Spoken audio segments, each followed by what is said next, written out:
Som ako more, nespútaná a silná. Väčšinou však aj príjemná a pokojná. More je živel, ktorý ma láka, najmä tajomné diaľky plné vzrušenia. Preplávajte so mnou na druhý breh. Príjemný večer plný zážitkov vám želá Dominika.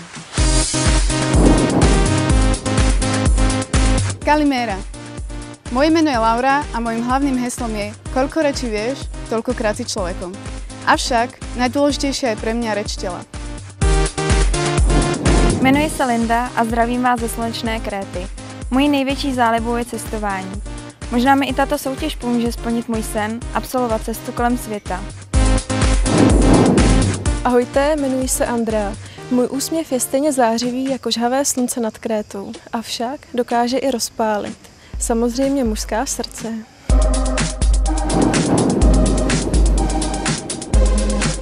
Viete si predstaviť tieto vlasy v čiernom? Tak takú hlúposť som urobila raz a už ju asi nikdy nezopakujem. Oheň vo vlasoch a iskra v očiach, to som celá ja. Príjemný večer vám praje Michaela. Ahoj všem, jmenuji se Martina. Užívám života na vysoké noze, a to doslova, protože patřím mezi nejvyšší dívky soutěži. Díky podpatkům jsem ještě o dalších 15 cm vyšší. V minulém životě jsem určitě byla mořská pana, protože voda je zázrak, bez kterého bych nedokázala žít. A navíc mě těší, že skvěle formuje postavu. Na vaše zdraví si pohárem vody a u vody připíjí Lenka.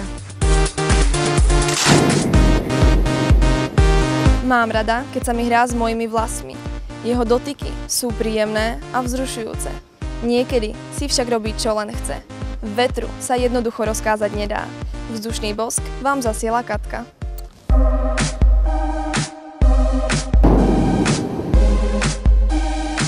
Krásny večer vám želá Petra. Milujem slnečný kúpeľ, avšak nedovolím slnku, aby ma šteklilo všade.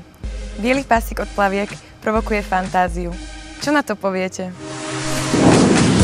Podívejte se mi do očí, říkám do očí. To je o poschudí, víš.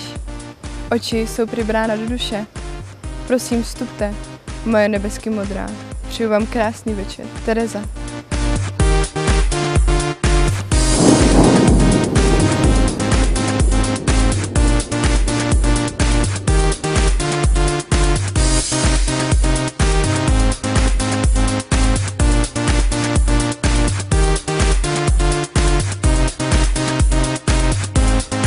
Plavba za krásou sa začína!